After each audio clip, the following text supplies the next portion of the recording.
Assalamualaikum warahmatullahi wabarakatuh. Bapak Ibu, saudara-saudara sebangsa setanah air, pagi tadi saya telah memimpin rapat terbatas secara virtual tentang Undang-Undang Cipta Kerja bersama jajaran pemerintah dan para gubernur. Dalam undang-undang tersebut terdapat 11 klaster yang secara umum bertujuan untuk melakukan reformasi struktural dan mempercepat transformasi ekonomi. Adapun klaster tersebut adalah urusan penyederhanaan perizinan, urusan persyaratan investasi, urusan ketenaga kerjaan, urusan pengadaan lahan, urusan kemudahan berusaha, urusan dukungan riset dan inovasi, urusan administrasi pemerintahan, urusan pengenaan sanksi, urusan kemudahan pemberdayaan dan perlindungan UMKM, urusan investasi dan proyek pemerintah, serta urusan kawasan ekonomi. Dalam rapat terbatas tersebut, saya tegaskan mengapa kita membutuhkan Undang-Undang Cipta Kerja. Pertama, setiap tahun ada sekitar 2,9 juta penduduk usia kerja baru, anak muda yang masuk ke pasar kerja, sehingga kebutuhan atas lapangan kerja baru sangat-sangat mendesak. Apalagi di tengah pandemi, terdapat kurang lebih 6,9 juta pengangguran dan 3,5 juta pekerja terdampak pandemi COVID-19.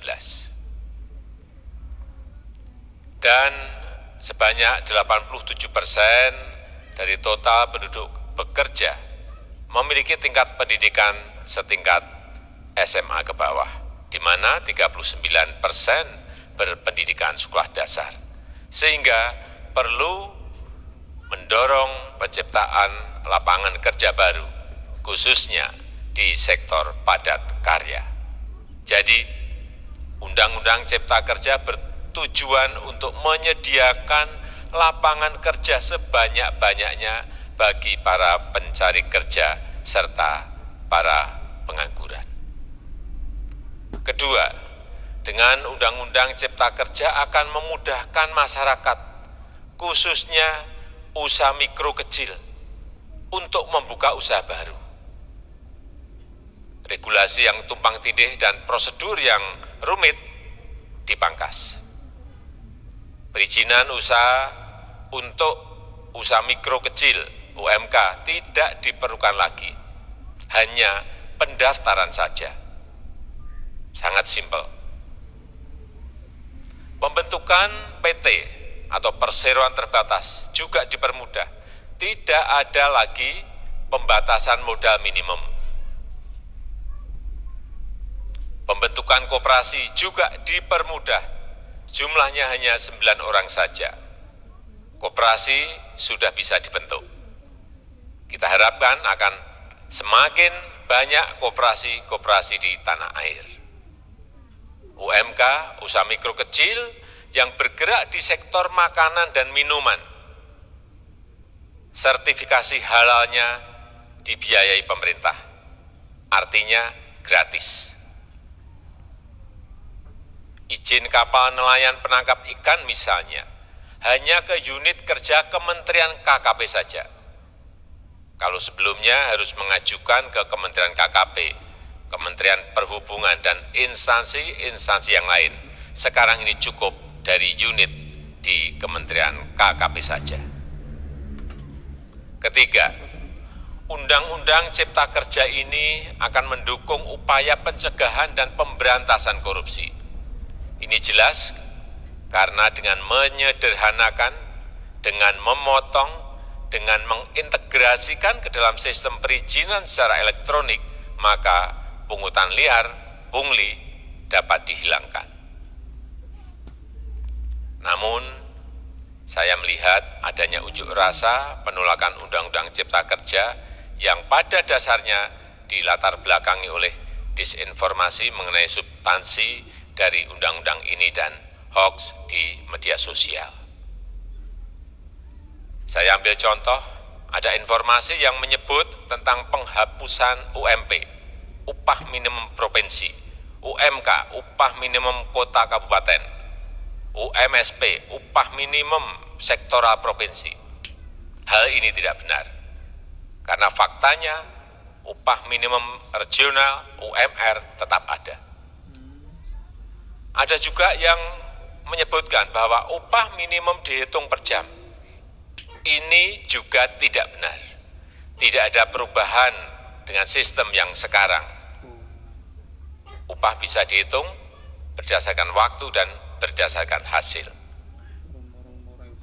Kemudian adanya kabar yang menyebutkan bahwa semua cuti sakit, cuti kawinan, cuti khitanan, cuti baptis, cuti kematian, cuti melahirkan dihapuskan. Dan tidak ada kompensasinya. Saya tegaskan juga ini tidak benar. Hak cuti tetap ada dan dijamin.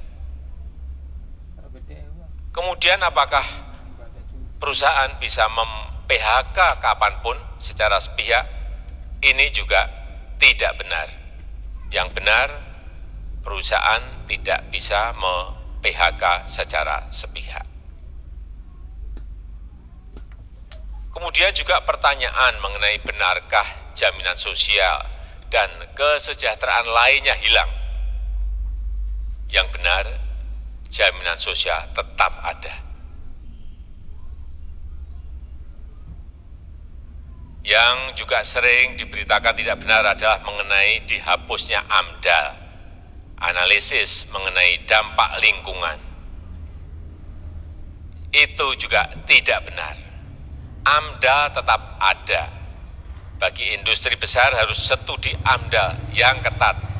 Tetapi bagi UMKM lebih ditekankan pada pendampingan dan pengawasan. Ada juga berita mengenai Undang-Undang Cipta Kerja ini mendorong komersialisasi pendidikan. Ini juga tidak benar. Karena yang diatur hanyalah pendidikan formal di kawasan ekonomi khusus, di KEK. Sedangkan perizinan pendidikan tidak diatur di dalam Undang-Undang Cipta Kerja ini. Apalagi perizinan untuk pendidikan di pondok pesantren. Itu tidak diatur sama sekali dalam Undang-Undang Cipta Kerja ini. Dan aturannya yang selama ini ada tetap berlaku. Kemudian diberitakan bahwa keberadaan bank tanah. Bank tanah ini diperlukan untuk menjamin kepentingan umum, kepentingan sosial, kepentingan pembangunan nasional, pemerataan ekonomi, dan konsolidasi lahan serta reforma agraria. Ini sangat penting untuk menjamin akses masyarakat terhadap kepemilikan tanah, kepemilikan lahan. Dan kita selama ini tidak memiliki bank tanah. Saya tegaskan juga bahwa Undang-Undang Cipta Kerja ini tidak melakukan resentralisasi kewenangan dari pemerintah daerah ke pemerintah pusat. Tidak ada. Perizinan berusaha dan pengawasannya tetap dilakukan oleh pemerintah daerah sesuai dengan NSPK, norma, standar, prosedur, dan kriteria yang ditetapkan pemerintah pusat. Ini agar dapat tercipta standar pelayanan yang baik di seluruh daerah dan penetapan NSPK ini dapat nanti akan diatur di dalam PP atau peraturan pemerintah. Selain itu, kewenangan perizinan untuk non-perizinan berusaha tetap ada di Pemda, sehingga tidak ada perubahan. Bahkan kita melakukan penyederhanaan, melakukan standarisasi jenis dan prosedur berusaha di daerah. Dan perizinan berusaha di daerah diberikan batas waktu. Ini yang penting di sini. Jadi ada service level of agreement. Permohonan perizinan dianggap disetujui bila batas waktu telah terlewati. Saya perlu tegaskan pula bahwa Undang-Undang Cipta Kerja ini memerlukan banyak sekali peraturan pemerintah atau PP dan peraturan presiden atau Perpres. Jadi setelah ini akan muncul PP dan Perpres yang akan kita selesaikan paling lambat 3 bulan setelah diundangkan. Kita pemerintah membuka dan mengundang masukan-masukan dari masyarakat dan masih terbuka usulan-usulan dan masukan dari daerah-daerah. Pemerintah berkeyakinan melalui Undang-Undang Cipta Kerja ini jutaan pekerja dapat memperbaiki kehidupannya dan juga penghidupan bagi keluarga mereka. Dan kalau masih ada, jika masih ada ketidakpuasan terhadap Undang-Undang Cipta Kerja ini, silahkan mengajukan uji materi atau judicial review melalui MK, Mahkamah Konstitusi. Sistem ketatanegaraan kita memang mengatakan seperti itu. Jadi, kalau masih ada yang tidak puas dan menolak, silahkan diajukan uji materi ke MK.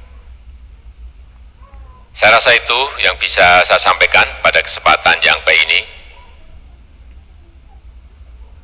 Terima kasih.